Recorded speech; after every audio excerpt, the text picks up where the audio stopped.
Vara în acel an, se pare, a decis să ia revanșa pentru toate sezoanele de vară răcoroase din anii anteriori, când oamenii se bucurau de ploi torențiale timp de săptămâni întregi. De data aceasta, cerul a rămas aproape constant senin. Soarele părea că a uitat complet ce înseamnă să apună la orizont în vest. Soarele ardea nemilos, iar asfaltul se topea din cauza căldurii iulie. Chiar și în interiorul mașinii, un miros specific de bitum aproape topit se menținea constant. O vreme, Pavel a suportat acest parfum, dar când gâtul i-a început să fie zgâriat de unghiile pisicilor invizibile, a închis fereastra. Totuși, atmosfera din mașină s-a înrăutățit, pentru că nu mai era nimic de respirat. Bărbatul a blestemat vremea cu voce tare și în sinea lui a spus: dar cât timp va mai dura acest infern? Avea impresia că în cancelaria cerului s-a decis să extermine populația acestei planete efemere prin căldură. Și eu sunt un caz. Ar fi trebuit să plec într-o călătorie atât de lungă, având în vedere condițiile meteorologice. Când atacul de nemulțumire a început să scadă, bărbatul s-a exprimat cu voce tare în propria sa apărare. Nu, totuși am acționat corect. Trebuie să bat fierul cât e cald. Și dacă se întâmplă din nou să fie o dezamăgire, ca data trecută? Cât timp am pierdut căutând, iar rezultatul a fost 0. Pavel nu s-a simțit deranjat că a combinat două frazeologisme într-un întreg. În general, îi plăcea să experimenteze în acest domeniu și adesea își amuza colegii cu operele sale strălucitoare. Amintirile despre muncă adăugau întotdeauna pozitivitate și optimism. Pavel nu se considera un muncitor înfocat și nu intenționa să ardă într-o zi în birou. Secretul atitudinii sale speciale față de îndatoririle profesionale consta în două momente cheie. Primul, un salariu bun, iar al doilea, o echipă masculină unită. Pavel s-a prins de mai multe ori gândindu-se că a avut noroc, în ciuda unor circumstanțe din viața personală. Căci nu fiecare bărbat de vârsta lui avea un apartament, o mașină și un loc de muncă bun. Exista un singur loc problematic, viața de burlac. De mult timp dorea să-și întemeieze o familie și să aibă mulți copii. Dar, din păcate, nu a întâlnit încă o femeie care să împărtășească principiile și aspirațiile lui. O Ferrari de culoare roșie strălucitoare a trecut cu viteză mare pe lângă el, iar o undă de căldură a pătruns în fereastra pe care Pavel o deschisese din nou, când a început să se sufocă din cauza aerului stătut. Nu s-a putut abține și a comentat un alt exemplu de haos rutier. Câți dintre acești bogați și bogațe s-au înmulțit?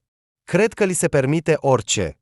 Pavel nu avea nimic împotriva copiilor bogați, dar considera că nici măcar ei nu ar trebui să uite de efemeritatea existenței pământești. Aceste adevăruri simple le-a învățat încă din copilărie, deși despre acea perioadă din viața sa, Pavel prefera să nu își amintească. Până la Gorno-Altaisk, un orășel provincial, care era ultima destinație pe traseul său, mai erau încă vreo 3 ore de mers. Aproape de amiază, soarele arzător a fost acoperit de nori și a devenit puțin mai ușor de respirat. Pavel a deschis complet fereastra și s-a bucurat să-și expună fața vântului răcoros. În fața ochilor i-a apărut imediat o imagine dintr-un trecut îndepărtat, când stătea cu ochii închiși în curte și aștepta cu groază ce s-ar putea întâmpla mai departe. Pavel nu a avut noroc nici cu locul nașterii, nici cu părinții, dar nu își amintea prea multe despre primii ani ai existenței sale. Băiatul, în adevăratul sens al cuvântului, exista, dar nu trăia. Odată cu el suferea și sora lui mai mică, al cărei nume nu își putea aminti. Fața mamei, de asemenea, memoria refuza să o arate. Când se străduia foarte mult să ajungă în cele mai îndepărtate colțuri ale acestui depozit de memorie, din existență apăreau două petene clare. A doua imagine îi aparținea tatălui vitreg. Adevărul este că vocile lor sunau clar. Mihail, aveam încă o sticlă în ascunzătoare. Tu ai furat-o? Da. De ce mă dai mereu vina pe mine? A întrebat cățelul său. Poate că el a ascuns sticla din nou. Uite cum se uită la el ca un lup. Pavel a reținut bine acea scenă. Mama s-a ridicat din spatele mesei și s-a îndreptat spre fiul ei. Pavel, are dreptate unchiul Mihail? Ai luat sticla cu limonadă? Spune-mi unde este, altfel mama ta va muri. Tatăl vitreg a râs într-un mod neplăcut. Tania, de ce arunci mărgăritare în fața băiatului? Dă-i o palmă bună. Îți va spune chiar și ce nu a fost. Încurajată, mama s-a aplecat peste copil. Pavel s-a speriat și a strigat. Mamă, nu mă bate, te rog. Nu am băut limonada ta. Unchiul Mihail se distra pe seama acestei scene. Când situația a atins apogeul, el a spus: totul, Tania, lasă-l în pace pe băiat, altfel de frică va face în pantaloni. El nu este vinovat. Vino la mine. Acum îți voi arăta un truc. Bărbatul a scos cu o mișcare agilă o sticlă din mânecă și, sub strigătele entuziaste ale mamei, a deschis-o. Chiar și eu aproape că am pedepsit copilul. Uite, el tremură de frică. Nimic, acum va râde de bucurie. Tatăl vitreg i-a arătat mai întâi băiatului palma goală, apoi a strâns mâna în pumn și a suflat asupra ei. Opa! Tatăl vitreg a deschis din nou palma, iar băiatul a văzut în mâna lui 2 bomboane în ambalaj murdar. Ia, băiețel, cât timp unchiul Mihail este bun, și dă-i și surioarei tale. Când tatăl vitreg era treaz, uneori îi arăta băiatului cele mai simple trucuri. Băiatul de 6 ani urmărea cu fascinație mâinile bărbatului, dar nu a reușit niciodată să dezvăluie secretul trucurilor. Iar unchiul Mihail, mulțumit de efectul produs, spunea: asta m-au învățat în pușcărie. Acolo, băiatule, sunt oameni respectați, chiar și candidați la științe. În conștiința lui s-a întipărit acea zi tristă, când fugea cu sora lui mai mică de compania mamei care se îmbătase. Atunci, în casa lor s-au adunat mulți oameni necunoscuți pentru Pavel. Unchiul Mihail era foarte rău și a ordonat: tai Gea, du-ți undeva odraslele, nu ne lasă să ne odihnim, tot timpul se încurcă pe sub picioare. Iar fetița striga tot timpul.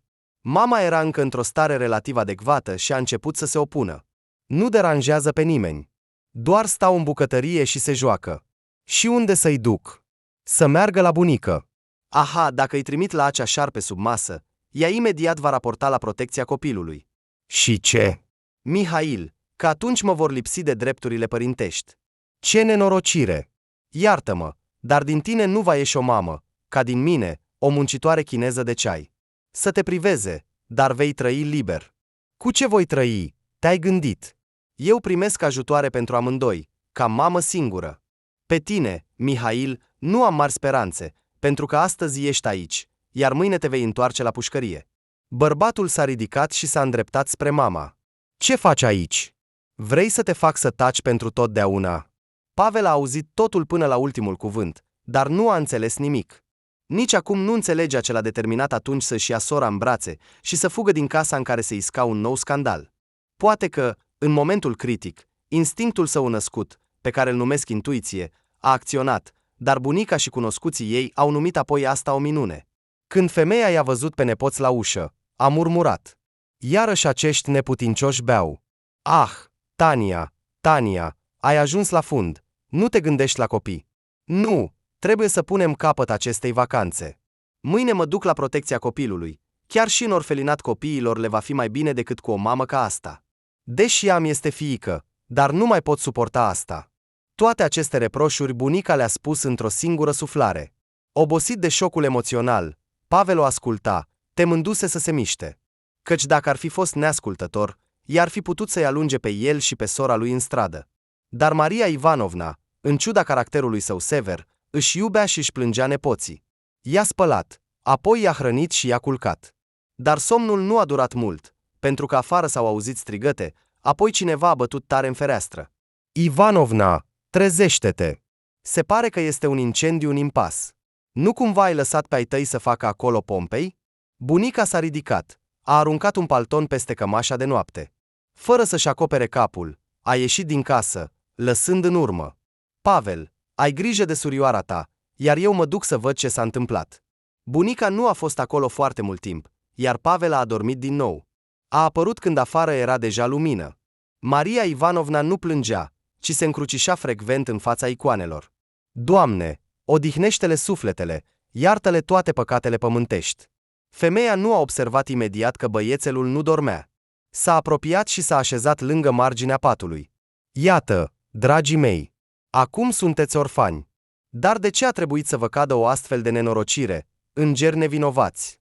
Ultima frază femeia aproape a strigat în disperare, iar strigătul ei a trezit surioara și a început să plângă. Bunica le-a strâns capetele la piept și a început să le sărute cu fervoare. Nimic, dragi, Dumnezeu ne va ajuta, nu vă temeți, cu mine nu veți pieri. Au rămas cu bunica. Pavel a reținut bine cuvântul în mormântare, dar nu a avut ocazia să participe la acea procedură, deși sora bunicii a convins-o. Maria, nu este bine. Totuși, ea este mamă. Se poate, Ecaterina. Nu este bine să vorbești așa despre morți, dar Tania a fost o mamă rea. Nu a lăsat nimic bun în amintirea ei. Și nu este necesar ca copilul să fie la înmormântare. Apoi îi voi duce la mormântul mamei, ca să se închine, iar mai întâi trebuie să fie botezați. Nu este bine ca copiii să rămână nebotezați. Numai că nu știu pe cine să cer ca naș. Mătușa Ecaterina a spus imediat. Și tu poți să o rogi pe Nina, cred că nu va refuza.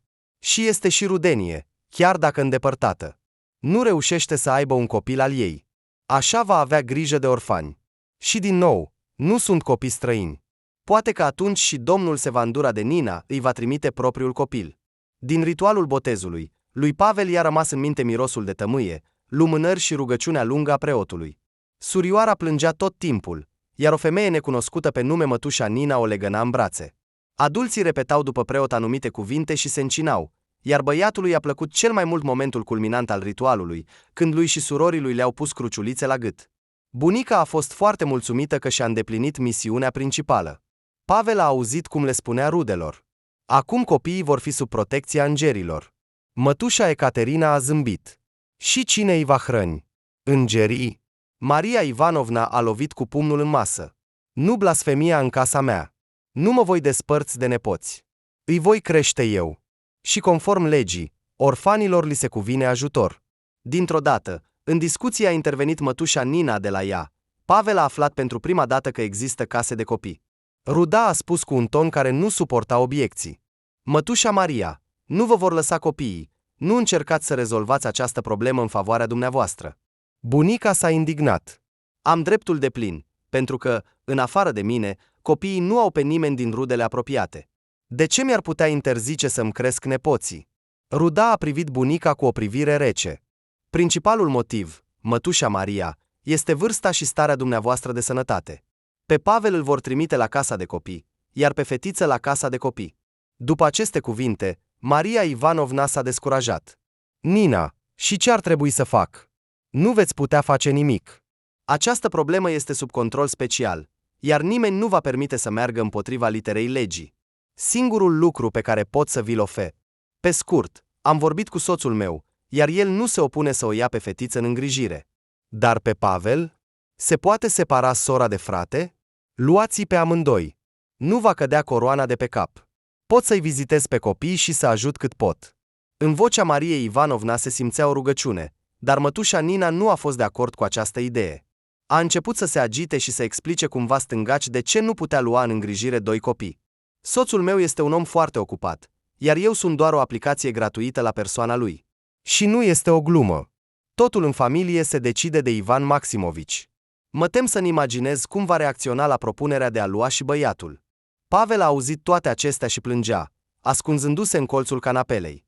Îi era rușine că era tratat cu atât de mult dispreț, ca o păpușă care putea fi dată cuiva.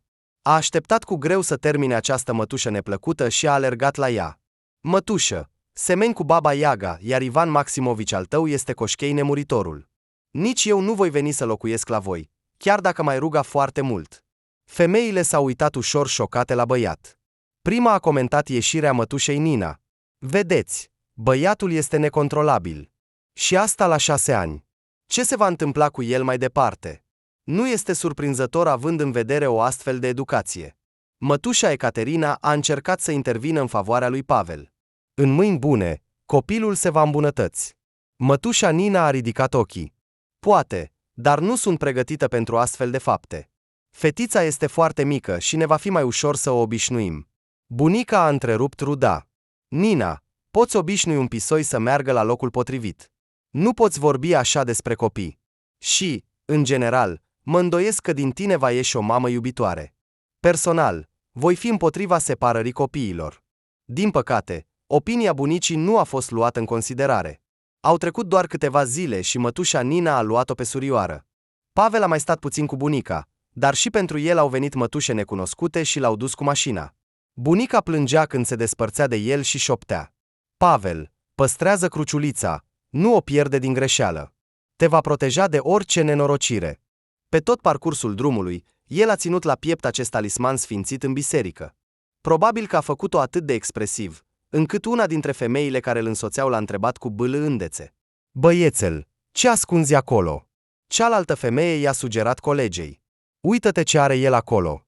Cine știe ce prostie vrea să aducă cu el în instituția închisă. Apoi ne vor trage la răspundere pentru asta. Prima mătușă i-a privit în ochi și a zâmbit. Îmi arăți ce ai acolo? Această femeie i-a plăcut imediat lui Pavel, pentru că era bună. El a scos cu grijă din sântră un mic cruciuliță de argint cu un lanț subțire. Funcționara bună l-a mângâiat. Mulțumesc. Totul. Poți să-l ascunzi. Ivanovna. Alarmă falsă. Copilul are o cruciuliță obișnuită, fără obiecte interzise. Au mai mers mult cu mașina, iar pe tot restul drumului, Pavel s-a gândit că ar fi fost foarte fericit dacă acea mătușă bună l-ar fi vrut ca fiu adoptiv. Dar visele copilărești nu sunt întotdeauna auzite în ceruri. Și Pavel a fost nevoit să petreacă 2 ani în casa de copii. Nu a rămas multe amintiri plăcute din această perioadă, pentru că aproape în fiecare zi băiatul a experimentat umilința din partea copiilor mai mari. Și nu toți educatoarele manifestau căldură și bunătate față de subiecții lor. Ideea de a evada din casa de copii s-a născut undeva în subconștientul lui Pavel încă din primele zile. Desigur, băiatul de 6 ani își imagina prost cum să pună în aplicare acest plan, având în vedere că în instituție copiii erau sub supravegherea constantă a educatoarelor, iar a face acest lucru era practic imposibil. Și, în ciuda regimului strict din casa de copii, evadările se întâmplau regulat. Totuși, un astfel de pas disperat era făcut doar de copiii mai mari. Așa că și Pavel a fost nevoit să amâne acest plan pentru un moment mai convenabil. Băiatul nu a împărtășit nimănui intențiile sale, doar odată a spus că avea o surioară mică și că dorea să fugă pentru a o găsi. Dar prietenul său, din nefericire, nu s-a putut abține și a spus totul reginei Zăpezi. Supranumele personajului de poveste cunoscut a fost dat educatoarei de noapte Galina Andrivna, care avea un caracter rău și purta întotdeauna un halat alb. Regina, mai întâi, l-a tras pe Pavel în coridor și l-a ridicat de gulerul cămășii, astfel încât el a început să se sufoc. Dar femeii cu o psihică afectată îi aducea plăcere să se răzbune pe copil. Ei, ce, micule nenorocit? Te-ai gândit să fugi? Îți voi lua pofta. Te voi face să te temi chiar și să mergi la toaletă. Pavel striga, chema ajutor. Nimeni nu îndrăznea să vină în ajutor, deși o duzină de copii urmăreau această scenă. După ce a obținut satisfacție, regina s-a îndreptat spre directoare pentru a raporta despre tentativa de evadare prevenită. Deoarece băiatul era încă foarte mic, ca pedeapsă, a fost închis timp de 10 zile în infirmerie. Galina Andrivna venea în fiecare seară pentru a întreba cum se simte. Femeia se uita la el, apăsându-și fața plină de carne de sticlă. Într-o stare de nebunie, ea striga. Hei, tu! Cum te cheamă? Nu te-ai răzgândit să fugi? Dacă ar fi fost după voința mea, te-aș fi pus pe grăunțe cu genunchii timp de o zi, atunci ai deveni cu siguranță mătăsos. Regina Zăpezi adăuga și alte dorințe neplăcute, de genul să-ți crească dinții în gât. Pavel nu putea să-i răspundă, pentru că atunci i-ar fi prelungit pedeapsa și suporta umilința, înghițind lacrimile în tăcere. Numai spre sfârșitul închisorii, asistenta a surprins-o pe Galina Andrivna în timpul unei noi acțiuni de intimidare. Ceea ce făcea angajata, care prin obligația serviciului trebuia să aibă grijă de copii, a șocat asistenta. Ea a încercat mai întâi să o convingă pe femeia nedecvată cu vorbe. Galina Andrivna, cum nu ți este rușine? Căci el este doar un copil, iar tu îți descarci răutatea pe el. Și ce ți-a făcut acest băiat rău? Regina nici măcar nu a clintit din sprâncene. Până nu a reușit, dar se pregătea, și nu este nimic de regretat pentru astfel de defect, pentru că din ei nu va ieși nimic bun. Poate că dintr-o mamă alcoolică să se nască un copil normal? Genele sunt deja stricate. Astfel de copii au doar un singur drum spre pușcărie. Asistenta a început să o alunge pe educatoare. Opriți imediat. Nu voi permite să te răzbuni pe un copil neajutorat. Și, în general, cine ești tu să faci astfel de concluzii? Regina s-a opus. A început să amenințe deja asistenta. Pavel a auzit cum asistenta a spus, expulzând educatoarea pe ușă. Te avertizez, Galina Andrivna, că voi raporta astăzi directorului despre comportamentul tău revoltător. Femeia a strigat din spatele ușii. Da-mi seama de avertizările tale. Am lucrat și voi lucra aici, pentru că nimeni nu va accepta să șteargă nasurile acestor nenăscuți pentru un salariu atât de mizer. De aceea, în casele de copii există o foamete constantă de personal. Cel mai probabil, asistenta și-a respectat promisiunea, pentru că educatoarea crudă nu a mai apărut în casa de copii. Deși Galina Andrivna a încetat să le otrăvească viața deja neplăcută a micilor educați, Pavel nu a mai fost deschis cu nimeni. Aceasta a fost prima lecție de viață pe care a învățat-o. Dar gândurile despre surioara lui mai mică îl vizitau constant, iar mai ales înainte de culcare, băiatul își amintea de evenimentele nefericite și se gândea cum o duceau bunica și surioara lui fără el. Probabil că o supărau mătușa Nina și soțul ei. Cel mai surprinzător fapt era că Pavel nu își putea aminti numele surorii. Și mama lui mereu beată, cu tatăl vitreg și bunica o numeau pe fetiță Crocodila sau Mica. Băiatul nu a reținut nici numele orășelului în care s-a născut și unde mama lui a murit în flăcări. Imaginea Mariei Ivanovna stătea, de asemenea, constant în fața ochilor copilului. În ciuda promisiunilor sale, bunica nu l-a vizitat niciodată. Mai târziu a aflat de la o educatoare că bunica a murit în liniște la scurt timp după ce i-au luat nepoții. Viața în casa de copii era monotonă, cu excepția cazurilor rare când veneau cupluri familiale pentru a-și alege un copil. În acele zile, atât copiii mai mari, cât și cei mici, așteptau cu sufletul la gură să fie aleși, dar pe Pavel îl speria soarta de a ajunge la oameni străini, așa că încerca să se ascundă cât mai departe, pentru a nu fi observat de părinții potențiali. A trecut în clasa a 3-a și a încetat complet să mai creadă în minuni. Iar despre aci copii care încă mai visau la o adopție, Pavel râdea. Ce proști sunteți! Nu știți că toate aceste mame și tați doar se prefac că sunt buni, iar de fapt nu aveți nevoie de ei? Mai întâi vă vor lua, iar apoi vă vor arunca la gunoi. Sau vă vor obliga să cerșeți în tren. Deoarece opinia lui era susținută de aproape nimeni, a trebuit să suporte o avalanșă de atacuri după astfel de afirmații. Pavel, ești supărat pentru că nimeni nu te-a ales, iar ție îți dorești atât de mult să ajungi într-o familie adoptivă. Chiar și copiii mai mari aveau aceeași părere. Ei credeau și ei în steaua lor călăuzitoare, visând să ajungă într-o familie sănătoasă din toate punctele de vedere. Pavel era în acea vârstă fragilă, încât nici el nu putea înțelege de ce respingea însă și posibilitatea schimbărilor în viața sa. Au venit vacanțele de vară. Odată, Pavel se juca cu mingea cu băieții pe terenul de sport, când asistenta a venit după el. Pavel, sunt aici pentru tine. Hai la director. Și de ce? Eu nu am făcut nimic rău. Trebuie neapărat să faci o prostie pentru a ajunge în biroul directorului? Uneori te cheamă acolo pentru un motiv plăcut. Băiatul a salutat prietenii. Băieți, jucați-vă fără mine. Mă întorc repede. Asistenta l-a împins ușor. Repede, în mod sigur nu va fi. Confuz, băiatul mergea după asistentă, pierzându-se în conjeturi, dar nimic bun nu-i venea în minte. În biroul în care fusese doar o dată, pe lângă directoare, se afla un bărbat și o femeie. Când băiatul a intrat și a salutat politicos, stăpâna biroului a spus cu o veselie jucată: iată-le pe Pavel, dar îl putem numi și Pavel Nichitici, așa că vă rog să-l primiți cu căldură. Bărbatul s-a ridicat și i-a întins băiatului mâna. Stepan Ivanovici Orlov, iar aceasta este Liubov Sergivna, soția mea. Oaspetele a dat din cap în direcția femeii, iar aceasta s-a ridicat și ea. Directoarea, cu aceeași voce tremurândă de emoție, a spus: Pavel, oaspeții noștri au venit special pentru a... Bărbatul a făcut un gest prin care a cerut șefei instituției să tacă. Permite-mi, voi explica eu. Stăpâna biroului nu a fost încântată de o astfel de atitudine disprețuitoare și a comunicat deja fără optimismul anterior. Bine, nu vreau să vă deranjez. Cât timp vorbiți aici, mă duc să verific cum stau lucrurile în blocul alimentar. Când a ieșit, Stepan Ivanovic l-a așezat pe Pavel lângă el și a spus pur și simplu: înțelegi, frate, am avut o nenorocire. Fiul nostru a murit de o boală incurabilă. A trecut mult timp, dar el a rămas pentru totdeauna în inimile noastre. La început, eu și Liubov Sergivna am crezut că vom trăi doar cu amintirile, dar apoi am decis că nu este corect. Pavel a avut curajul să se uite direct în ochii acestui om. De ce? Pentru că nu poți să te închizi în durerea ta. Asta doar amplifică sentimentul de singurătate. Apoi ne-am gândit că putem face pe cineva fericit. Liubov Sergivna, care până atunci tăcuse, s-a așezat lângă ei. Am venit aici de câteva ori. Poate că nu mă crezi, dar când te-am văzut prima dată, inima mea a tremurat. Băiatul a fost surprins. Așa ceva se întâmplă. A răspuns femeia. Da, se întâmplă. Numai în cazuri speciale. Și pentru noi, Stepan Ivanovic și cu mine, acesta este un moment special și foarte responsabil. Pavel a văzut cum acești doi adulți se uitau la el cu speranță și erau foarte emoționați. De la ei emana o căldură pe care băiatului îi plăcea foarte mult să o simtă.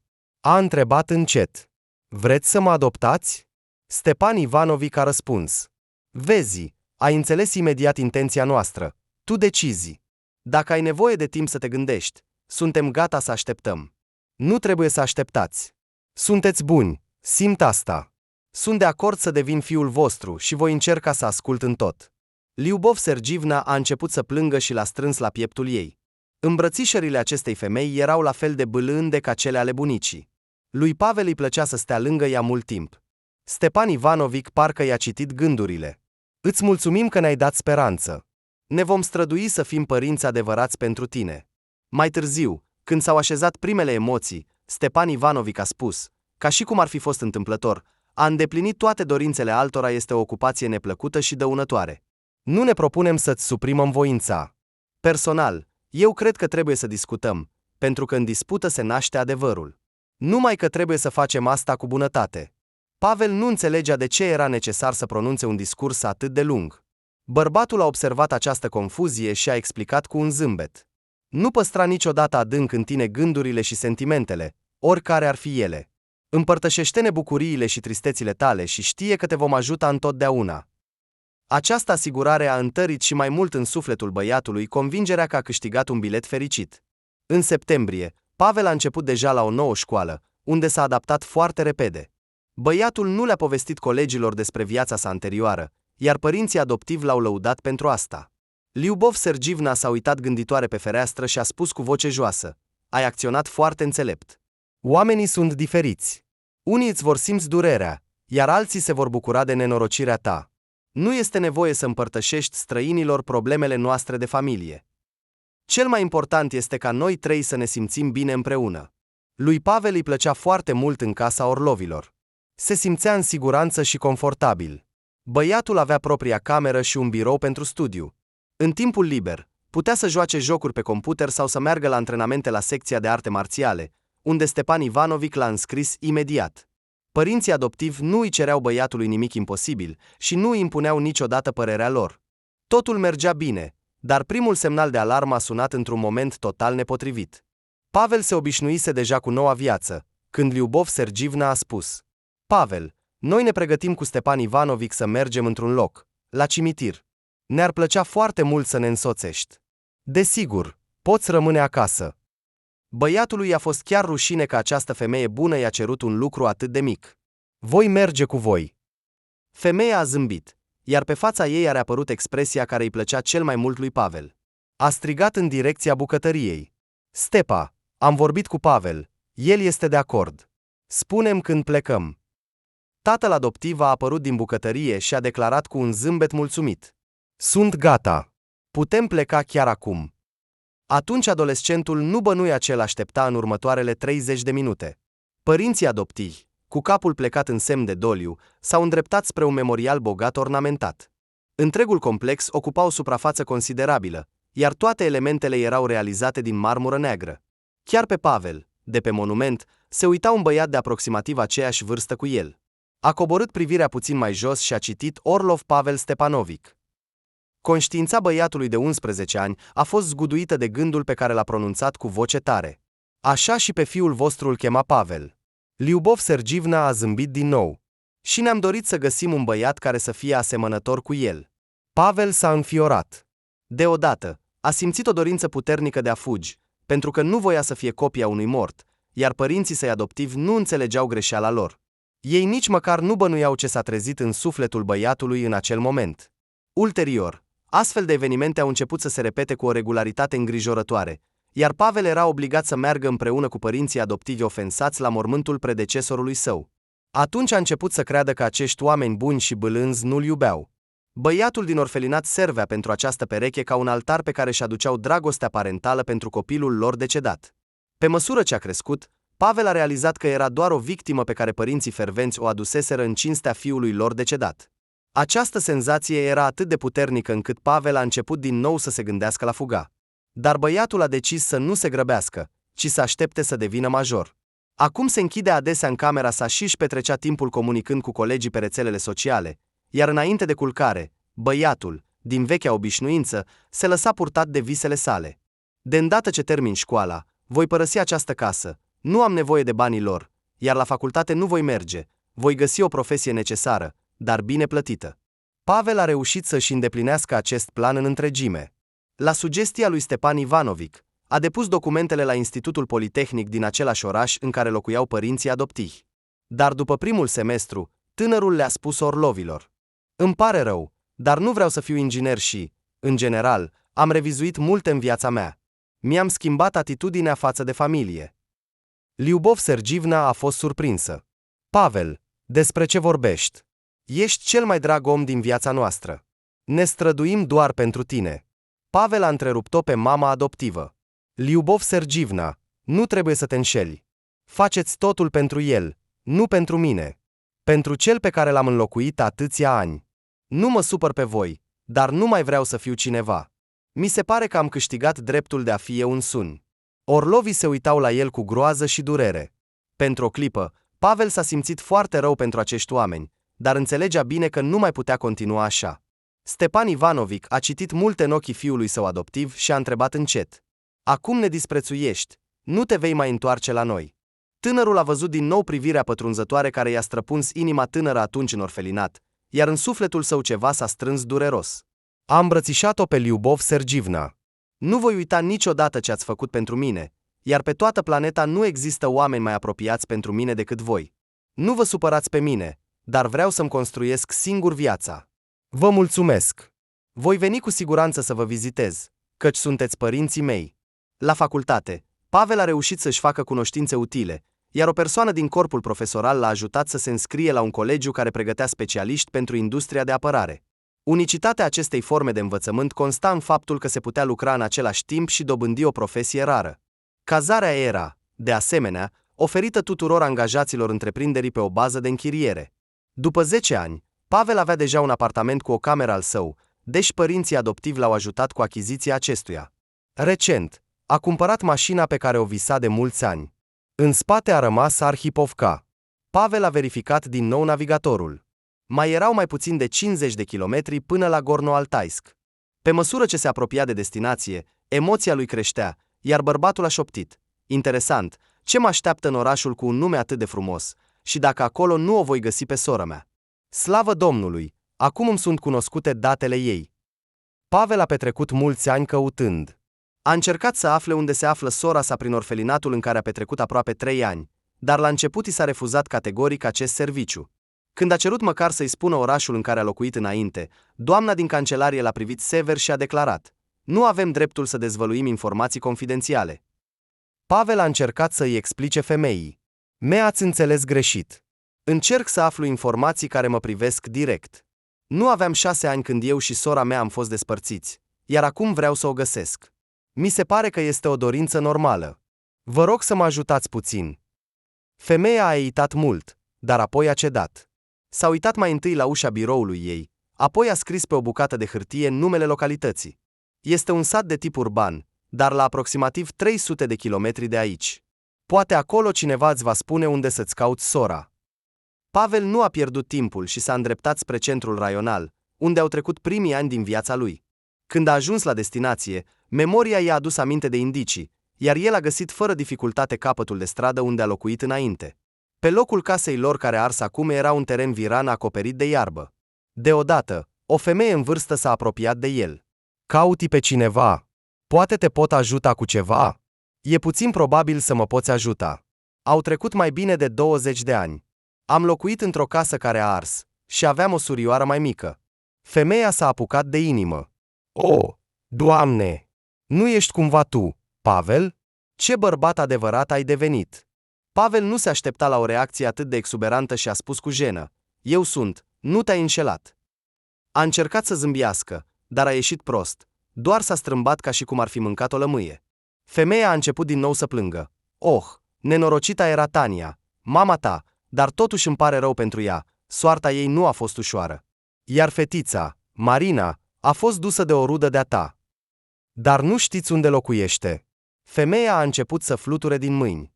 "Ce să-ți spun? De unde să știu?" El se pregătea să plece, dar femeia l-a oprit. "Dacă te duci la bunica ta, ei bine, ea nu mai este în viață de mult. Casa a fost cumpărată de niște venetici, vorbește cu ei, poate îți vor spune unde să-ți cauți sora." Pavel a plecat mai departe, dar femeia l-a ajuns din urmă din nou.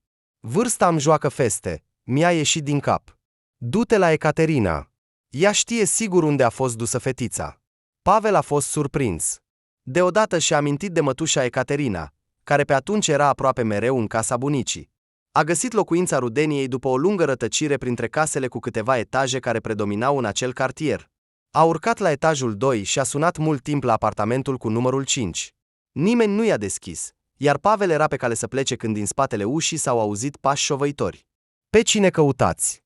După o secundă de intrare, bărbatul a strigat. Caut mătușa Ecaterina.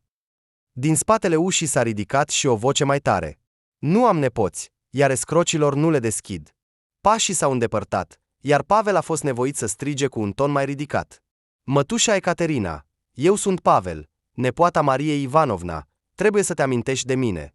Pașii s-au întors spre ușă. În timp ce gazda se chinuia cu cheia, din apartamentul vecin a ieșit un bărbat de vârstă medie. La Ecaterina nu e bine cu capul. Nu prea credeți în fanteziile ei, altfel poate spune niște lucruri care îți vor da peste cap. Pavel nu a apucat să spună nimic, pentru că replica vecinului a fost întreruptă de însăși mătușa Ecaterina. Adevărul este că oaspetele a recunoscut cu greu îmbătrânica care se îndoaie în trei, care a arătat un gest obscen vecinului, pe acea femeie impunătoare care apărea adesea în casa bunicii. Gestul indecent a fost completat de insulte la adresa bărbatului. Tu ai probleme cu capul, dar eu sunt bine. Eu nu fur benzina din mașinile vecinilor noaptea, nu alerg după fetițe. Fața bărbatului s-a făcut roșie, iar el a trântit ușa cu zgomot, dar, înfuriată de dorința de răzbunare, bătrânica s-a apropiat de ușa vecinului și i-a arătat din nou un gest obscen prin vizor. Mulțumită de sine, l-a invitat pe Pavel în apartament, unde haosul domnea pretutindeni. Din cauza dezordinii, femeia nu i-a oferit oaspetelui să se așeze. Au stat în hol, iar ea încerca să-l observe în lumina slabă a unei mici lămpii. Când inspecția s-a terminat, bătrânica a întrebat cu un evident disconfort. Vorbește, de ce ai venit? Vezi cum trăiesc, și nimănui nu-i pasă de mine. Simțind că mătușa Ecaterina era pe cale să schimbe subiectul pe problemele ei personale, Pavel i-a spus despre scopul vizitei sale. Femeia în vârstă s-a animat imediat. De ce nu mi-ai spus de la început că o cauți pe Marinca? De când a luat-o Nina, nu am mai auzit nimic despre nepoata Mariei. Trebuie să o cauți dincolo de Ural, numele orașului din care mi-a scris. Nu mi-l amintesc, dar am păstrat o carte poștală de la ea, o felicitare de 8 martie. Acum o aduc. Bătrânica a dispărut în cameră și s-a întors în curând cu un plic poștal. Ia-o! Nu am nevoie de ea. De mult nu mai scriu nimănui. Pavel a luat felicitarea din mâinile mătușii Ecaterina și a citit cu ochii pe adresă. După aspectul hotărât al Rudeniei îndepărtate, a înțeles că nu avea de gând să manifeste minuni de ospitalitate. A scos din portofel 2 bancnote de 5.000 și le-a întins bătrânei. Iată, cumpără-ți ceva gustos. Bătrânica s-a lărgit imediat în zâmbet, iar banii i-a strâns în pumn. Pavel, pleci deja? Poate, măcar să bem o ceșcuță de ceai împreună? Dar tânărul a refuzat politicos oferta. După o primire atât de rece, nu avea niciun chef să bea ceai cu Rudenia. Nici atmosfera din apartament nu favoriza un schimb cultural. Afară, la intrare, l-a văzut pe vecinul pe care bunica l-a numit urât. Acesta s-a uitat la el. Am crezut că ești de la organe. Se pare că ești ruda. Foarte îndepărtată. Dar, poate, nici măcar nu există o astfel de legătură. Nu știu sigur. Bărbatul a fost dezamăgit de răspuns. A crezut că vei lua această nenorocită la tine, ne vei scăpa de vecina toxică. Ne otrăvește viața, doarme ziua și noaptea ne supraveghează. I-a venit ideea că fur benzina de la alte mașini. Încă ne înjură. Pavel înțelegea perfect ce voia acest om de la el, dar a spus ferm, adresați-vă poliției sau serviciului social. Ei vor lua măsuri. Bărbatul a rămas perplex. Ea este ruda ta. Nu îți pare rău de bunică? Dacă nu mă înșel, mătușa Ecaterina are copii. Să aibă grijă de ea. S-a întors și a plecat din curte, dar a fost ajuns din urmă de strigătul nemulțumit al bărbatului. Crește-i așa, copii, iar ei îți vor arăta degetul mijlociu la bătrânețe. Pavel a zâmbit în sinea lui, amintindu-și cum bunica Ecaterina i-a arătat vecinului gestul acela. Deodată, un nod amar i-a apărut în gât și și-a amintit cum a așteptat ore întregi la fereastră, sperând că cineva din familie va veni să-l viziteze în orfelinat. Dar toți l-au uitat, iar mătușa Ecaterina nu și-a amintit niciodată de existența nepoțelului. La adresa pe care i-a dat-o Rudenia, a plecat imediat, dar acolo l-a așteptat o dezamăgire. Mătușa cu familia se mutase de mult, cu aproximativ 12 ani în urmă, la noua destinație a soțului. Firul s-a rupt, iar Pavel nu știa ce să facă mai departe. În timp ce încerca să-și adune gândurile, deodată s-a trezit o voce interioară. Întreabă-l pe tată. El te va ajuta. Pavel nu luase niciodată în considerare această opțiune. De fapt, el a ascuns de părinții adoptivi că avea o soră mai mică. Motivul neîncrederii era ascuns în copilăria îndepărtată. Își amintea perfect ziua înmormântării, cum mătușa Nina a spus că el nu era dorit. O povară în plus sub forma unui băiețel de 6 ani, și se temea că dacă ar fi spus părinților adoptivi despre soră, în cel mai bun caz, ar fi primit vestea fără entuziasm. Când Pavel a crescut, a fost deja inutil să le dezvăluie principalul secret al vieții sale. Dar, ajuns în impas, tânărul a realizat că ajutorul tatălui adoptiv ar putea da rezultate pozitive, deoarece Stepan Ivanovic avea legături chiar și în organele interne. Părinții l-au întâmpinat cu bucurie sinceră. Liubov Sergivna nu se mai sătura de el. Pășenică, îți mulțumim că ai venit. Nu îți poți imagina cât de mult ne-a fost dor de tine. Deși Stepan Ivanovic nu s-a bucurat atât de exuberant, era evident că era copăleșit de emoții pozitive. Fiule, îmi pare rău, dar nu cred că ai apărut aici doar așa. În toți anii în care ai stat cu noi, am învățat să-ți prevăd acțiunile și văd că ești foarte preocupat de ceva. Vorbește, cu ce problemă ai venit? Pavel a expus pe scurt esența problemei. Dar cu cât vorbea mai mult, cu atât mai mult tatăl se uimea, iar apoi, cu o supărare reprimată, a întrebat. De ce ai tăcut atât timp? Dacă ai fi spus mai devreme, am fi găsit-o de mult pe sora ta. Nu cumva noi, eu și mama, suntem oameni atât de înfricoșători încât te-ai temut? Pavel s-a simțit rușinat de suspiciunile sale din trecut. Numai în acel moment a realizat că, în ciuda tuturor, oamenii care l-au crescut l-au iubit cu adevărat și nu s-a mai putut abține. Iertați-mă! Credeam că mă iubiți nu pe mine, ci pe fiul vostru. În ochii Liubov Sergivna au strălucit lacrimi. Ea, ca în copilărie, i-a strâns capul la piept. Ai crescut, dar ai rămas același băiețel prost. Cum poți să înfățișezi o iubire inexistentă?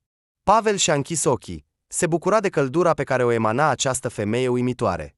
Sentimentele îl copăleșeau, cereau să iasă la iveală și s-a aplecat cu buzele spre mâna Liubov Sergivna, cerând: mamă, iartă-mă, sunt cu adevărat un prost.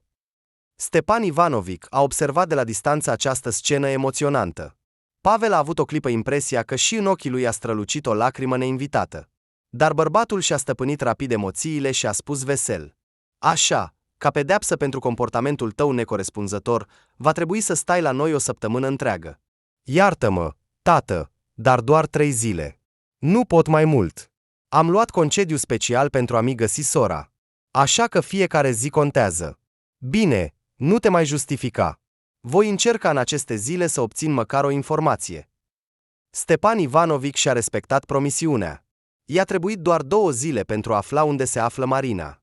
Mătușa Nina și soțul ei au adoptat fetița, iar acum avea chiar și un alt nume de familie, Romanovna. Totuși, Pavel nu era sigur că deținătorul acestor date personale era sora lui, așa că perioada de vizită la părinții adoptivi a trebuit să fie redusă. La despărțire, Stepan Ivanovic a întrebat: Pavel, poate ar trebui să merg cu tine? Știi că mă pregătesc pentru antrenamente. Nu, tată, nu trebuie să-ți pui sănătatea în pericol. Drumul este lung, iar căldura este atât de mare încât nici tinerii nu rezistă. Te voi ține la curent, te voi anunța când se va clarifica totul. Bine, te prind pe cuvânt.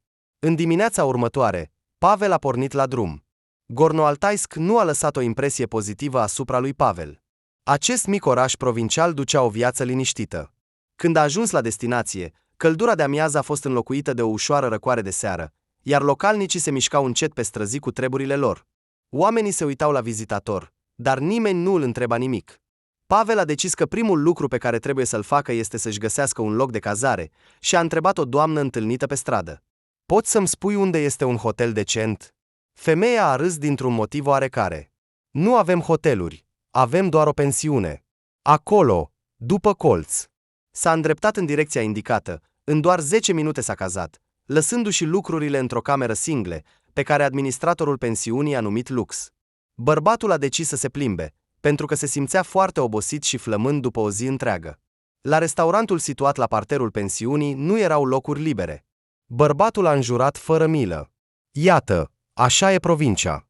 Le place localnicilor să se distreze, să-și petreacă timpul liber.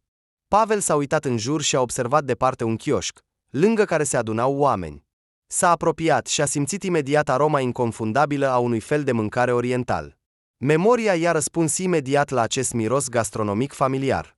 El a amintit cum, în copilărie, se plimba cu sora lui mai mică și cu mama în parc, unde vindeau și șaorma. Atunci, cu speranță, a întrebat-o pe mama: "Mămico, ce bine miroase! Ne cumperi ceva de mâncat?" Mama l-a tras dur de mână. "Nu am bani pentru astfel de delicatese. Mâncați ce vă dau și nu vă uitați în jur." Pavel își amintea cum gura i s-a umplut de salivă, iar stomacul i-a rumegat tare. Mama îi trăgea pe el și pe sora lui de la chioșcul unde vindeau bunătăți, iar el se uita înapoi și vedea cum oameni necunoscuți mâncau acea șaorma și o spălau cu Coca-Cola. Poate că amintirile despre dorința copilărească neîmplinită i-au trezit apetitul feroce, iar Pavel a comandat o porție dublă. Proprietarul chioșcului, mulțumit, a început să se agite, anticipând bacșuri generoase. A pregătit rapid comanda și i-a urat clientului necunoscut: "Mâncați cu sănătate, am cea mai bună șaorma. Astăzi veți mânca și mâine veți veni cu siguranță." Pavel i-a mulțumit antreprenorului vorbăreț și s-a așezat la o masă liberă. Dar, se pare că a exagerat cu comanda, pentru că s-a săturat foarte repede de mâncarea calorică. În farfuria de unică folosință mai rămăsese o a doua porție neatinsă. Era pe cale să plece, când a auzit un glas timid lângă el: "Dacă nu mănânci, pot să mănânc eu asta?" S-a întors brusc și a văzut o fetiță slabă de 6 sau 7 ani. Fetița se uita cu poftă la farfurie, iar privirea ei l-a făcut pe Pavel să se simtă puțin inconfortabil. "Așteaptă, fetiță, de ce să mănânci ce a rămas? Îți voi comanda acum o porție nouă. Între timp, așează-te, voi fi rapid." Gândul că fetița ar mânca șaorma în fața lui l-a jignit. S-a îndreptat spre chioșc și i-a cerut vânzătorului: "Dă-n, te rog, încă una." "Nu, 2 porții și o sticlă de apă." Cât timp a fost la chioșc, fetița stătea liniștită, fără să-și ia ochii de la farfuria cu mâncare. Proprietarul a adus el însuși o porție proaspătă. "Poftiți, vă rog." Fetița mânca foarte atent. Se străduia să nu lase niciun firimitură să cadă, iar degetele și le ștergea constant cu un șervețel. Pavel s-a gândit că această fetiță a fost învățată să se comporte corect la masă, ceea ce indica o bună educație.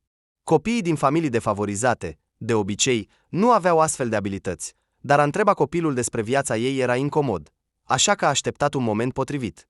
Aproape transpirând de o neliniște inexplicabilă, Pavel a scos un batiste și a început să-și șteargă gâtul. De la o mișcare bruscă, crucișorul său a sărit. Fetița a încetat să mănânce și s-a uitat la crucișor. "Este al tău?" Pavel a dat din cap. "Da, am avut o surioară mică, iar bunica ne-a botezat împreună în biserică. Aceasta este cea mai mare comoară a mea. O port toată viața." "Îți place?" "Da, îmi place foarte mult." Fetița și-a șters cu grijă mâinile, apoi a împins cu atenție farfuria goală. S-a uitat atent la bărbat. "Mă cheamă Daria." Pavel i-a întins mâna dreaptă. "Foarte plăcut. Eu sunt Pavel Nichitici. Am venit aici pentru o afacere foarte importantă. Dar mi s-a făcut foame și am decis să mănânc ceva. Și tu, Daria, locuiești departe? Poate că te pot însoți? Căci e deja târziu, părinții se vor îngrijora." Fetița nu a răspuns. Pavel a interpretat tăcerea ei ca pe o dorință de a nu dezvălui locul în care locuiește. "Probabil că mama ta nu îți permite să vorbești cu unchi necunoscuți." Fetița a dat din cap afirmativ. "Mama ta este o femeie înțeleaptă, deoarece astfel de întâlniri pot fi periculoase pentru fetițele mici. Ascultă, vom face așa. Eu voi merge la magazin, îți voi cumpăra ceva gustos, iar tu mă aștepți aici. Ești de acord?" Fetița a dat din cap din nou în semn de acord. Aproape de chioșc, un panou luminos al unui centru comercial strălucea, iar bărbatul s-a îndreptat spre el. A cumpărat rapid un mix de produse și s-a întors la chioșc, dar fetița nu mai era acolo. A plecat totuși. Pavel s-a uitat la masa la care se răsfățase recent cu plăcerile gastronomice. Farfuria cu șaorma pe care nu o mâncase era goală. A realizat că fetița a luat cu ea resturile cinei sale. Bietul copil. De ce a fugit? Ce să fac acum cu aceste produse? I-a trecut prin minte. Puțin supărat, Pavel s-a îndreptat spre hotel, iar pachetul cu produse l-a pus în frigiderul din cameră. După o zi obositoare, a făcut duș și s-a culcat. Somnul l-a doborât imediat, iar toate gândurile bune și rele s-au dizolvat, neperturbându-i organismul obosit. A fost trezit de o bătaie ușoară la ușă. Somnul dulce nu voia să-l lase să scape din captivitatea sa. Pavel s-a uitat la ceas, apoi pe fereastră. Era doar 7:30. Bătaia s-a repetat. A trebuit să se ridice pentru a deschide.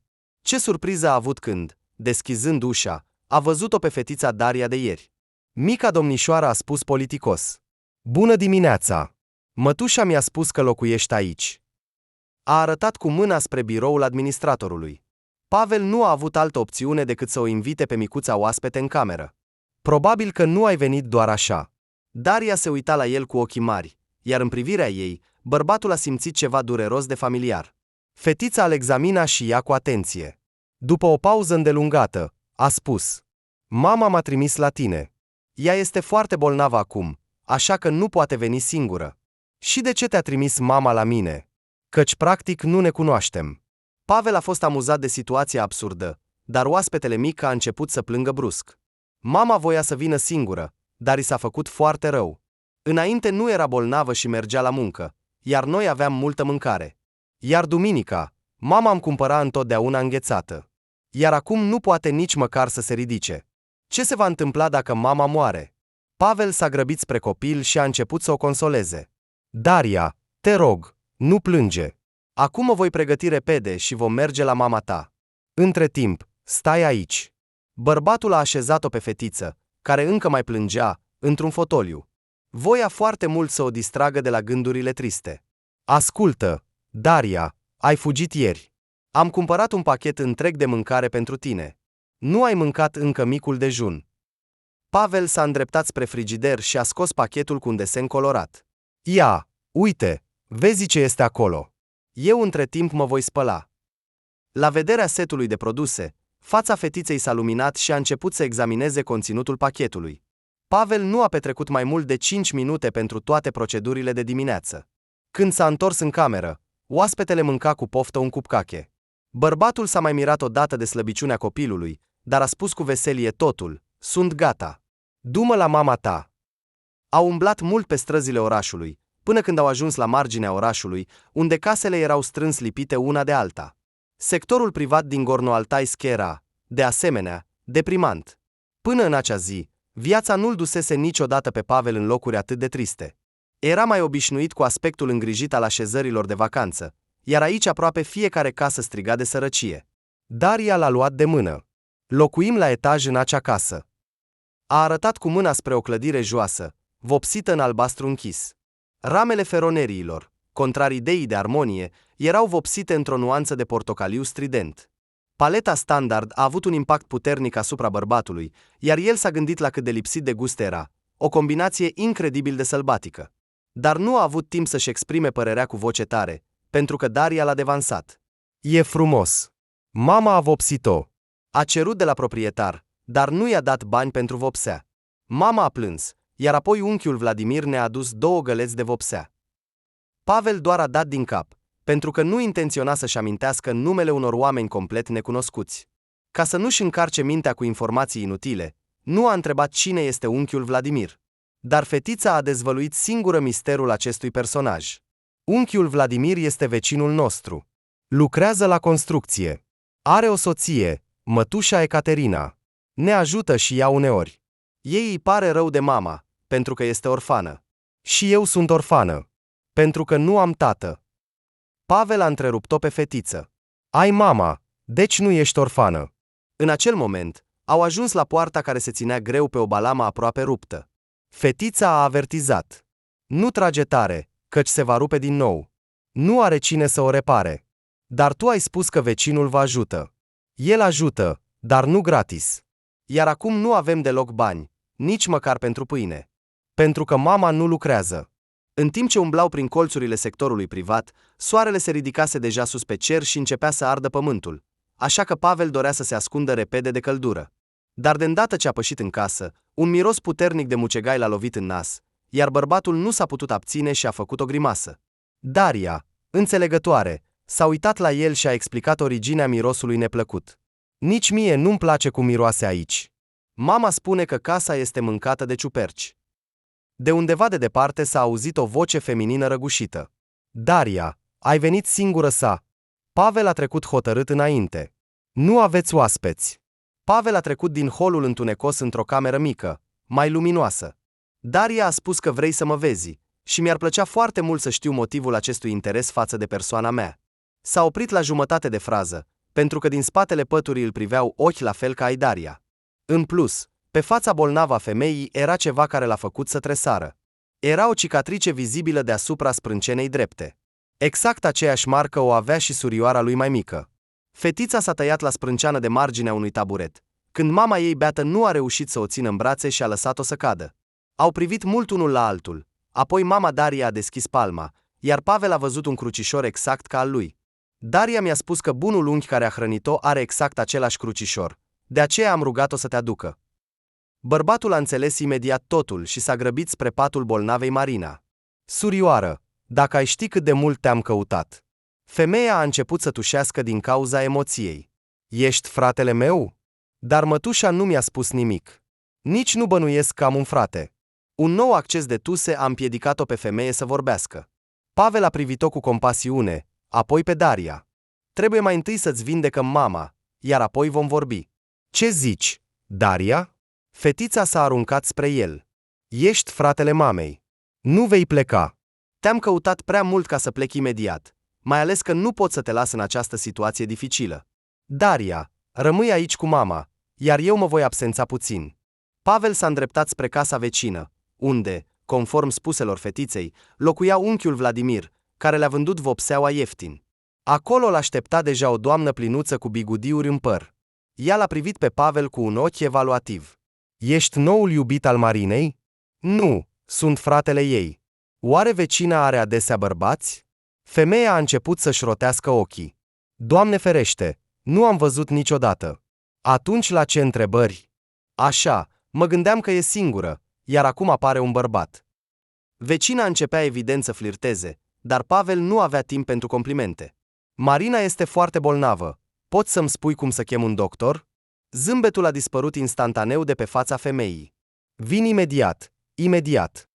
Doamna a alergat repede pe alee spre casă, dar pe drum s-a oprit. Ce are? Ce simptome? Când chem ambulanța, ei întreabă întotdeauna despre asta. Spune-mi, tuse puternică sau febră? Au așteptat medicii aproape o oră. Doctorul s-a uitat mai întâi critic la femeie, iar când a ascultat-o, a spus cu o voce ușoară și îngrijorată, râgâituri pe ambele părți, este necesară spitalizarea de urgență. În ciuda tratamentului început, starea Marinei a rămas gravă. Pavel a fost nevoit să rămână, pentru că nu avea cu cine să lase fetița. Când Marinei i-a fost puțin mai bine, ea i-a povestit fratelui său povestea ei. Pe măsură ce povestea despre peripețiile sale, pumnii bărbatului se strângeau tot mai tare. Marina nu avea nici 3 ani când în familie a avut loc o tragedie. De aceea, în conștiința ei nu au rămas nici măcar acele amintiri sărace care l-au ajutat pe Pavel să o găsească. Mătușa a dus fetița cu ea în cealaltă parte a lumii, unde lucra soțul ei. Mai exact, Ivan Maximovici nu lucra în sensul obișnuit al cuvântului. Bărbatul era proprietarul uneia dintre întreprinderile miniere. În anii 90, el a reușit să aleagă orientările corecte și acum se bucura de toate bunurile vieții, deoarece compania aducea constant venituri, asigurând o creștere progresivă a capitalului personal al familiei Ivan Maximovici. El a fost de acord să ofere adăpost unui copil nefericit, urmărind un scop complet diferit, să creeze o imagine pozitivă. De aceea, acest eveniment nu l-a ascuns de public, dimpotrivă, a organizat o mare sărbătoare în acest sens. Despre inima bună a lui Ivan Maximovici soțiile sale au scris timp de o lună în ziare și au povestit la televizor. Cu alte cuvinte, campania de PR a avut succes. Reputația omului de afaceri s-a consolidat. Bărbatul a devenit chiar mai bun pe această temă și și-a lăudat soția. Ecaterina, ești o femeie bună. Ai sugerat o idee atât de bună. Nu m-aș fi gândit niciodată. Acum pot să-mi propun candidatura la alegerile pentru guvernator. Nina Petrovna se temea de soțul ei, pentru că în cei 15 ani de căsnicie el nu a arătat odată caracterul său despotic. Nu s-ar fi îndrăznit niciodată să propună să ia un copil străin în îngrijire, dar i-a plăcut foarte mult fiica nefericitei Tania. Femeia nu se aștepta ca soțul său să-și dea atât de repede acordul și s-a grăbit să finalizeze documentele. Cu relațiile ei, a reușit să finalizeze rapid această procedură, dar Nina Petrovna, de frica de a-l supăra pe soț, nu i-a spus de unde era fetița. Adevărul a ieșit la iveală după 5 ani. Marina și-a amintit toată viața de această scenă teribilă, când Ivan Maximovici a strigat furios la soția sa: "Nu-ți dai seama cât m-ai pus în pericol? Cu ce minte te-ai gândit când ai luat fetița de la mama alcoolică? Nu se știe cum va ieși moștenirea proastă în viitor." Nina Petrovna a încercat să-și justifice fapta. "Dar, Ivan, copilul nu este vinovat că are o mamă așa." Bărbatul s-a înfuriat și mai tare. "Mie nu-mi pasă de ea deloc. Și nu încerca să mă înduioșezi. Această poveste nu va funcționa. Te voi ruga să nu mai apară în față de acum înainte." Femeia a implorat. "Dar unde să o duc? Dă-o la orfelinat și asta e. Iar dacă nu ai nimic de făcut, ia-ți un cățel. Toate doamnele din înalta societate fac așa. Așa că urmează-le exemplul." Femeia a încercat să aducă ultimul, dar cel mai greu argument. "Imaginează-ți, când jurnaliștii află că am dat un copil nefericit la azil. Vor vorbi despre numele tău un an, poate chiar mai mult. Asta va afecta negativ cariera ta."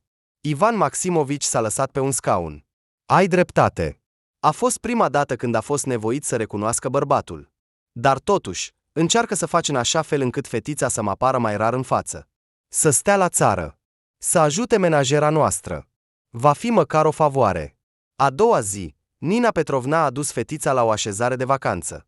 Marina plângea, dar mama adoptivă o liniștea mai întâi cu bâlândețe, apoi cu iritare. "Ai noroc că ai ajuns în mâinile unor oameni buni. Și nu ți se va întâmpla nimic dacă stai la țară. Acolo este școală. Vei învăța, îți vei face prieteni noi." Aproape 2 luni, Marina s-a obișnuit cu viața în noul loc. A avut noroc că menajera Antonina Alexandrovna o trata bine. O dată pe lună, părinții adoptivi veneau la cabană, iar atunci Marina se muta în anexa temporară. Așa a ordonat Ivan Maximovici. Dar viața a pregătit pentru fetița nefericită o nouă încercare. Avea vreo 10 ani când Antonina Alexandrovna a spus într-o zi: "Ești ghinionistă, Marina. De ce se abate asupra ta numai necazuri?" Fetița s-a oprit dintr-un sentiment de rău prevestitor. "Doamnă, s-a întâmplat ceva cu mama Nina. Vor avea un copil, unul propriu." Marina era încă prea mică pentru a înțelege ce amenințare aducea apariția unui alt copil în familia omului de afaceri. A stat în ignoranță nu mult timp. Într-o zi, în mijlocul săptămânii, Ivan Maximovici a apărut și a ordonat menajerei: "Antonina, adună fetița.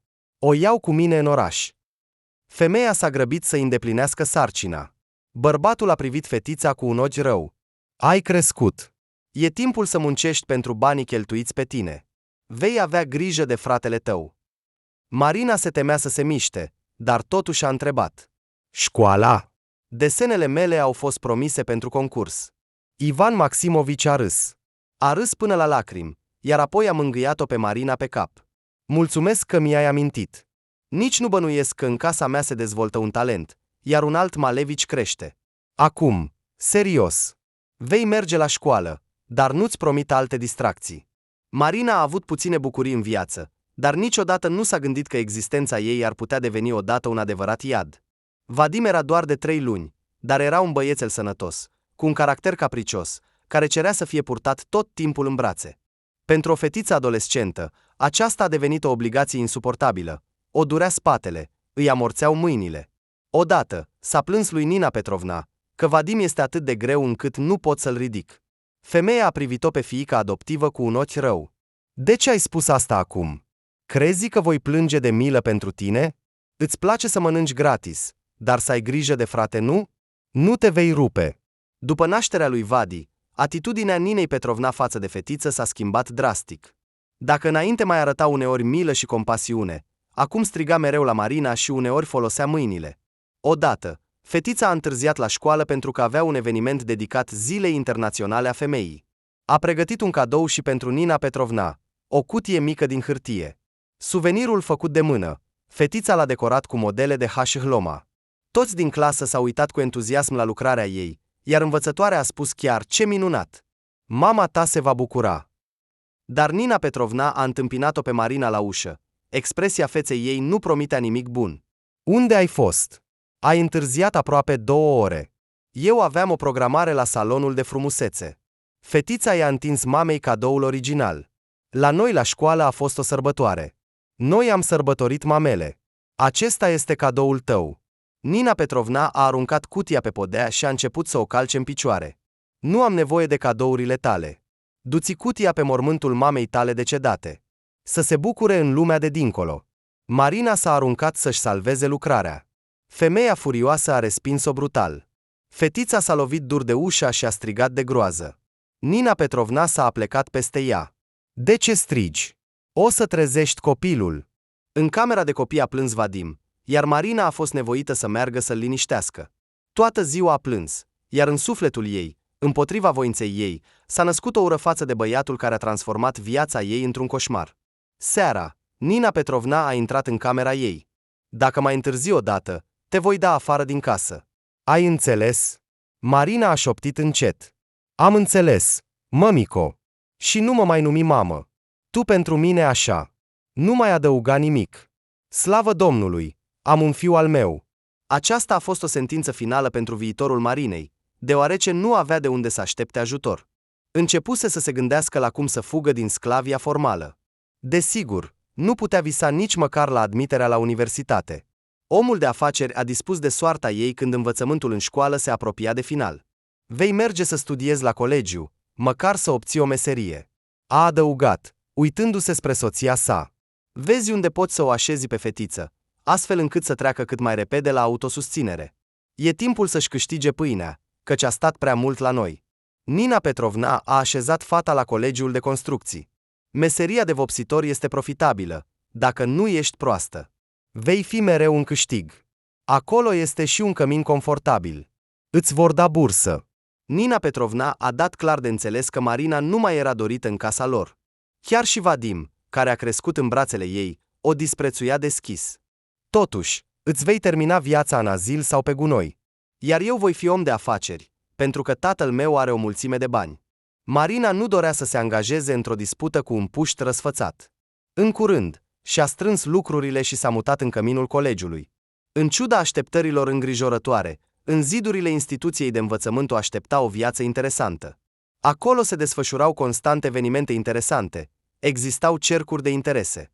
Marina s-a înscris imediat la studiul de arte plastice, unde un tânăr mentor, Vladimir Andrivici, a observat talentul ei. Tânărul, care lucra de un an la școală, reușise să-și câștige o întreagă armată de admiratoare.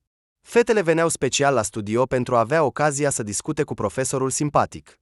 Marina, de asemenea, suspina în secret, dar se temea chiar să se gândească la un sentiment reciproc din partea lui Vladimir Andrivici.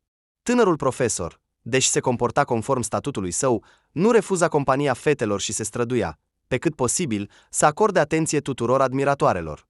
Însă nu ajungea niciodată la relații serioase. Fetele din grup suspinau. Oh, nici nu sper la soarta mea. O să aibă noroc aceea care îl va prinde pe al nostru Vladimir. Mama lui predă și ea la institut, iar tatăl este undeva un mare șef. Marina, de asemenea, suspina pe furși, dar nu se implica niciodată în astfel de discuții.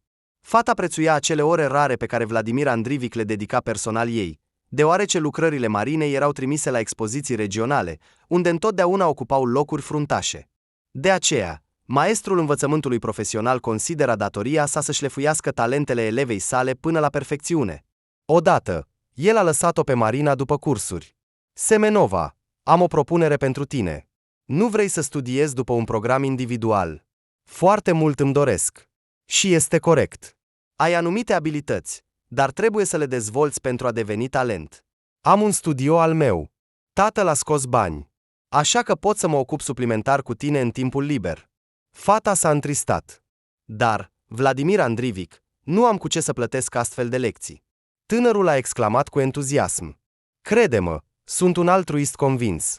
Nu îndrăzni să te gândești la bani. A fost o perioadă magică.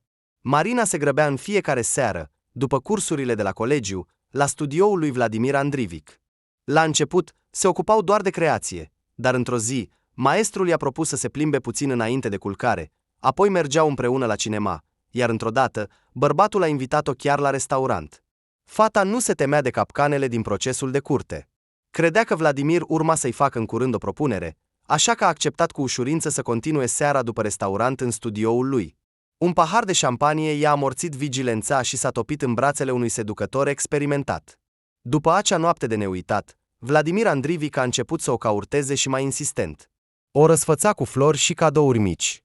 În urechile Marinei deja răsuna marșul lui Mendelssohn, când, dintr-o dată, a venit trezirea. După 2 luni de întâlniri secrete în studio, fata a realizat că este însărcinată. Se aștepta ca Vladimir Andriivic să primească cu bucurie această veste, dar bărbatul s-a apucat de cap. Nu se poate permite așa ceva. Nu ești o tânără domnișoară care să nu știe metodele de protecție. Fata s-a pierdut. Dar eu chiar nu știu despre asta. Și apoi, am crezut că vei fi fericit, căci ar trebui să ne naștem o mică minune. Ce bucurie! Despre ce vorbești, draga mea? Credeai că mă voi căsători cu tine? Îmi pare rău, dar am deja o logodnică, iar vara avem nuntă. Ce să fac? Ei bine, acestea nu sunt întrebările mele. Întreabă fetele din cămin, îți vor spune unde trebuie să mergi. Ei bine, iar la mine nu mai veni. Și, în general, trebuie să punem capăt acestor întâlniri. Marina nu a înțeles imediat sensul cuvintelor spuse de persoana iubită. În adâncul sufletului, spera că el își va schimba decizia și o va chema înapoi, dar Vladimir Andriivic o ocolea demonstrativ. Curând, studiile la colegiu s-au încheiat. Marina nu a spus nimănui din colegi despre nenorocirea ei. A decis să ceară ajutor de la Nina Petrovna, dar când mama adoptivă a aflat despre situația ei, nu a lăsat-o nici măcar în casă. Am simțit întotdeauna că așa se va întâmpla. Poate oare dintr-o sămânță proastă să răsară o plantă normală? Acum trebuie să te descurci cu problemele tale. Am destule griji cu Vadim. Fata era disperată. Nu știa ce să facă și cum să procedeze. Dintr-o dată, și-a amintit de menajera Antonina Alexandrovna și, pe riscul ei, s-a dus la ea la țară. Deși femeia nu se distinge printr-o primire călduroasă, a adăpostit-o pe fata însărcinată. În ajutor, desigur, nu te voi refuza, pentru că ar fi necreștinesc. Dar te avertizez să nu aduci pe nimeni în casa mea. Înțelegi că nu ai loc în palatul unui om de afaceri, iar la mine în casă, deși nu e luxos, dar se poate trăi. Femeia s-a gândit. Dar, de fapt, tu, fată, nu te îngrijora prea mult. Uneori, soluții se găsesc chiar și pentru situații fără ieșire. Și nu cele mai proaste. Ascultă ce s-a întâmplat acum câțiva ani cu nepoata mea. Antonina Alexandrovna s-a așezat mai confortabil și a început povestea ei. Era toamnă târzie, când în familia Anei, nepoata mea, s-a întâmplat o nenorocire. Soțul ei a murit într-un mod ciudat și brusc. Își amintea prost ce s-a întâmplat în primele zile după tragedie. Oameni pe care nu îi cunoștea foarte bine, parcă colegi de muncă ai soțului, au ajutat la organizarea procedurilor de doliu. S-a trezit deja la cimitir, când îngrijitorul, pe nume parcă Andrei, s-a oprit nu departe și a privit-o lung, ca și cum nu-i venea să creadă ochilor. Așa cum a povestit mai târziu bărbatul, imaginea a lovit în inima lui.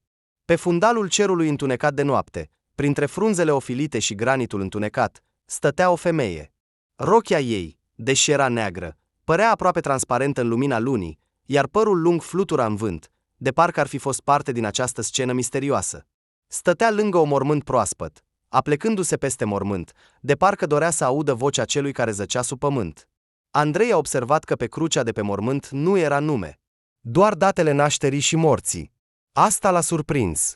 Nu mai văzuse așa ceva. Când femeia s-a întors, îngrijitorul abia s-a abținut să nu strige. Fața ei era palidă, aproape fantomatică, iar ochii păreau să strălucească cu o lumină stranie, de neînțeles.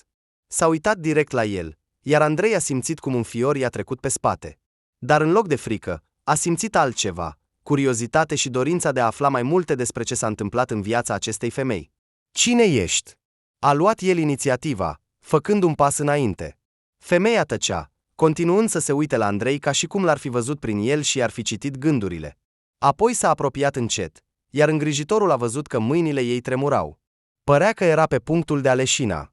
Mă numesc Ana, trebuie să-ți spun totul, a șoptit ea în cele din urmă, simțind o încredere inconștientă față de acest om. Este vorba despre soțul meu. Mi s-a spus că a avut un infarct. A fost îngropat astăzi dimineață. Cu toate acestea, sunt sigură că a fost ucis. Andrei s-a oprit, încercând să înțeleagă ce a auzit. Ucidere? Aici, în acest oraș pașnic? Era incredibil.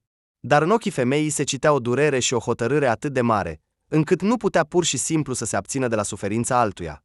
Spune-mi totul, a spus el, apropiindu-se și mai mult. Poate că te pot ajuta cu ceva. De aici a început ancheta lor comună. Pas cu pas, au început să descurce ghemul de mistere legate de moartea misterioasă a bărbatului îngropat în acea zi. Fiecare nou detaliu îi făcea să-și pună întrebări noi. Fiecare nou martor deschidea nuanțe profund ascunse ale unei sau alteia dintre cazurile penale. În jurul lor se aduna o întunecare criminală, dar ei continuau să meargă înainte, în ciuda oricăror obstacole. Treptat, devenea clar că în spatele acestei crime se afla ceva mai mult decât simpla răzbunare sau gelozie. S-au confruntat cu forțe secrete care doreau să ascundă adevărul cu orice preț.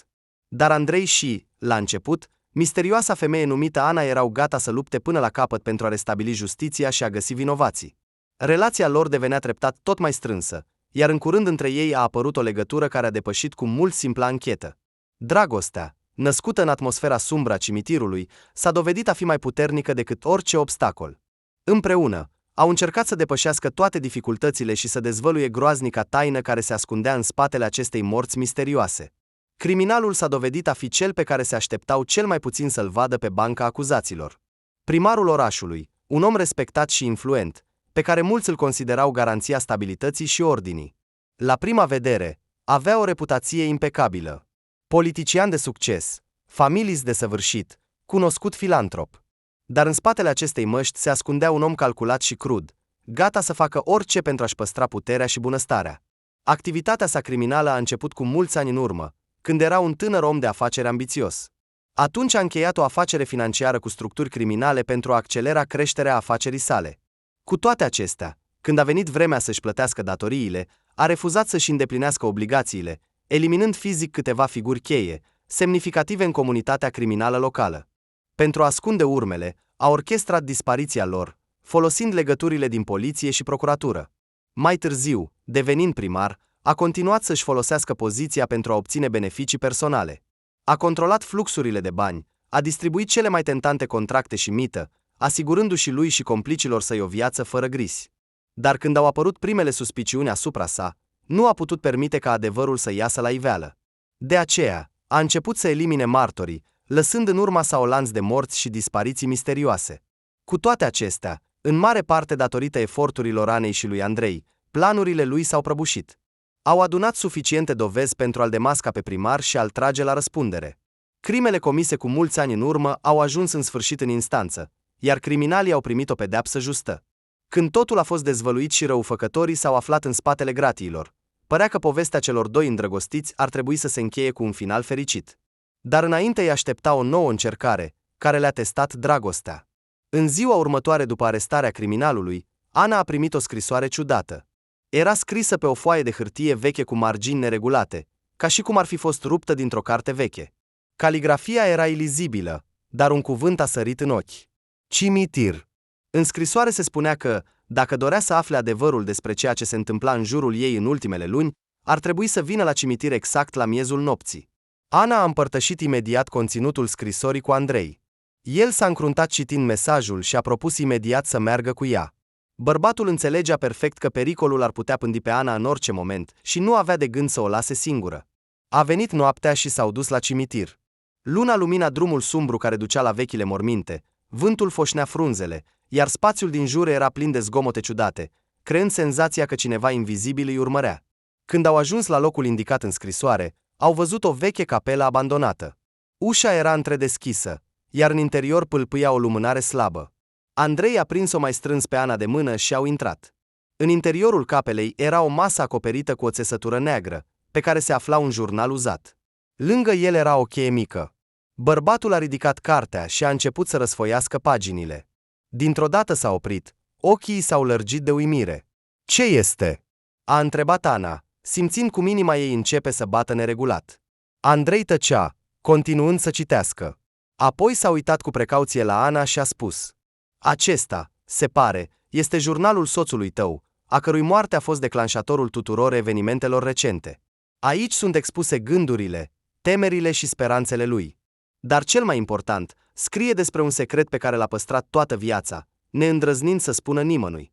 Acest secret, așa cum simt, ar putea schimba viața noastră. Ana s-a apropiat mai aproape și a luat caietul în mâini. A început să citească, iar pe măsură ce se adâncea în text, devenea din ce în ce mai clar că s-au confruntat cu ceva mai mult decât o simplă serie de evenimente misterioase.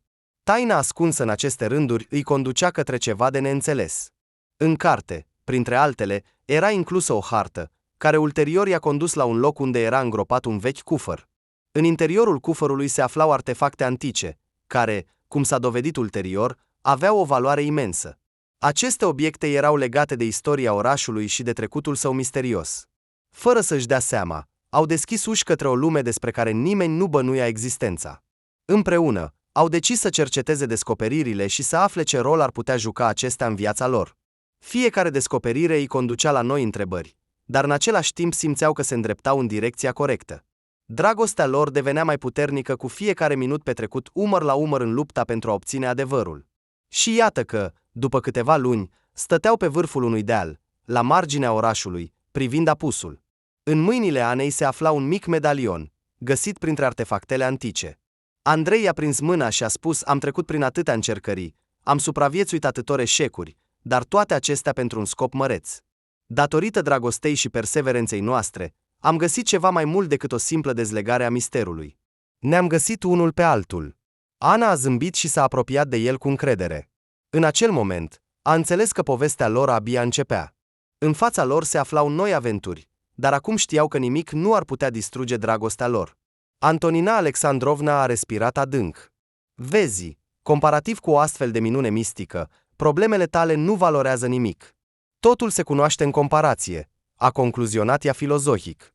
Tot, hai să ne culcăm, căci sunt obosită de povestea neobișnuit de lungă. Așa a trăit Marina la Antonina Alexandrovna până la nașterea fiicei. Nu aveau nevoie de bani, deoarece Marina câștiga din reparații la case de vacanță și în vile private. Odată, Antonina Alexandrovna i-a sugerat o idee bună. Am o prietenă din copilărie care locuiește în Gorno-Altaisk. Vreau să mă mut acolo la bătrânețe. Dacă ai dorința, hai să mergem împreună. Sunt sigură că vei găsi de muncă acolo. Iar eu voi avea grijă de Daria. M-am obișnuit cu fetița. Și cu tine, de asemenea. Ați devenit ca o familie pentru mine. În curând s-au mutat într-un orășel mic, dar Antonina Alexandrovna a trebuit să trăiască puțin pe noul loc, unde, după cum s-a dovedit, clima era extrem de dăunătoare pentru sănătatea ei și după un an și puțin, femeia a murit brusc. Marina a rămas din nou singură cu un copil mic în brațe. Prietena decedatei nu a fost atât de milostivă, dar nu a vrut să alunge o mamă singură cu un copil pe stradă. I-a propus Marinei condiții de închiriere pe care le considera favorabile, dar fata a fost fericită cu o astfel de oportunitate.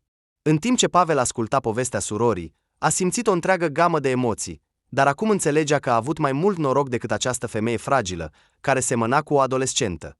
Obosită de emoții și de discuții lungi, Marina respira greu, iar el s-a aplecat peste ea. Totul este în urmă, surioară. Acum vom fi împreună. A scos din sân cruciulița și a sărutat-o, admirând din nou previziunea bătrânilor. Dacă bunica noastră nu ar fi vrut să ne ducă la biserică atunci, probabil că nu ne-am fi găsit niciodată. Dar ai observat că pe partea din spate este gravat numele meu. Marina a zâmbit cu greu. Da, acolo este gravat numele meu. Am descoperit inscripția prima dată când nu mergeam încă la școală, dar nu am vrut să-i arăt cruciulița Ninei Petrovna. M-am temut că mi-o va lua. Ea nu mi-a spus nimic despre tine și despre bunică. În timp ce vorbeau, Daria se juca cu păpușile. Pavel i-a dăruit nepoatei 2 păpuși cu seturi de haine. Fetița a fost încântată de un astfel de cadou. Wow! Acum am 2 prietene. Fetele vor muri de invidie. Pe lângă jucării, Pavel a mai cumpărat traininguri sportive și o rochie frumoasă. Noutățile i-au plăcut foarte mult fetiței. Unule Pavel, ai atât de mulți bani încât îi cheltuiești cu ușurință pe noi? Îmi face plăcere să cheltuiesc bani pe niște fetițe minunate. Îți voi spune un secret, că atunci când ajungem acasă, îți voi cumpăra atât de multe haine încât nu vor încăpea în dulap. Daria a strigat de bucurie. Iar Marina a întrebat cu neliniște. Vrei să ne iei la tine? Fratele mai mare a întrebat înapoi. Dar ce, ai alte planuri? Cum aș putea să vă las aici singure? Ei bine, dar de ce ai nevoie de griji suplimentare? Bărbatul s-a făcut serios. Marina, hai să ne înțelegem că de astăzi nu îmi vei mai pune întrebări stupide. Credeai că te-am căutat atât de mult timp ca să te las? Nici nu-ți poți imagina cât de mult am cerut lui Dumnezeu sau îngerilor. Nu mai știu, dar visul meu cel mai mare a fost să te găsesc. Marina a zâmbit, iar pe fața ei epuizată a apărut pentru prima dată un rumân. Pavel, te voi asculta în tot. Vreau să-ți mărturisesc că chiar și acum mă tem să cred în fericirea mea. Soții Orlov plănuiau să meargă la piața orașului când cineva a sunat la ușă. Lyubov Sergievna s-a uitat cu uimire la soț. Stepa, cine ar putea fi? Sau din nou sunt aci jucători de domino? Bărbatul a început să nege insistent această versiune. Ceva imediat pe mine. Poate că este cineva dintre vecine, de exemplu, care a venit să ceară sare sau detergentul de rufe a expirat la cineva. Nu mă prigi așa, deschide ușa. Lyubov Sergievna, murmurând, s-a dus în hol, de unde imediat s-a auzit strigătul ei. Pavel, ai venit din nou fără avertisment, iar noi cu tatăl aproape am plecat la piață. Stepan Ivanovic a ieșit și el să-l întâmpine pe oaspetele așteptat. Pavel a intrat în apartament. Tata, mama, nu sunt singur. Marina, Daria, nu vă sfiți, intrați. Am găsit-o pe soră. Bravo, ai făcut un gest adevărat de bărbat. Apariția oaspeților în casă i-a alarmat pe soți. Dar mai ales s-a străduit Lyubov Sergievna. Ce piață acum? Trebuie să trimitem bărbații după produse, iar noi ne vom ocupa de gătirea unei mese delicioase și sănătoase. Daria, o să mă ajuți pe mine, bunica Liuba? Da, eu mereu ajut mama. Știu chiar să curăț cartofii. Perfect. Dar nu-ți voi da un cuțit ascuțit deocamdată. Vei fi la noi pe post de ajutor. Iar tu, Marina, nu te sfii, obișnuiește-te. Acum suntem o familie. A trecut un an. Marina și Daria au găsit o adevărată familie. Pavel a decis să le cazeze în apartamentul său, dar părinții adoptivi nu au vrut să lase fetele. S-au atașat atât de mult de ele încât nu își mai imaginau viața fără ele. Să stea la noi. Noi deja am găsit o școală pentru Daria și pentru Marina se va găsi un loc de muncă. Stepan Ivanovic s-a ocupat personal de angajarea fetei. Ea a început să lucreze ca restaurator la un obiect istoric din oraș. Acolo, tânăra a cunoscut un artist care, în curând, i-a făcut o propunere. Cu alte cuvinte, toată lumea și-a reglat viața. Numai Pavel continua să rămână singur. Dar bărbatul știa că tot ce avea mai interesant era înainte. Pur și simplu, îngerii nu cântaseră încă pentru el cântecul dragostei.